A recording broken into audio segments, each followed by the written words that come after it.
Yanga wanasema wanataka wautibu mpira, wakati wao ndio wagonjwa wakubwa wa ugonjwa wa mpira wao na Simba. Yaani sasa kama ukimwi useme wanataka utibu ukimwi, ndio Yanga wanachokifanya. Yaani wao na Simba ndio wagonjwa mkubwa wanaoharibu mpira, afu wote watakao utibu mpira.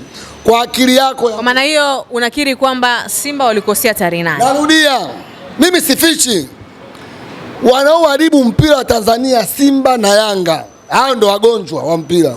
Alafu mgonjwa mmoja eti anakwambia ataka utibu mpira. Baada ya matokeo ya juzi, kelele kutibu mpira usisikiwa, na kwambia mpira umekombolewa. Kwa uelewa wako wewe Mwajei, mpaka tulipofikia mpira umekombolewa? Tuacheni unafiki. Sikiliza, naenda deep. Mpira sasa hivi umekuja kuharibika na uchambuzi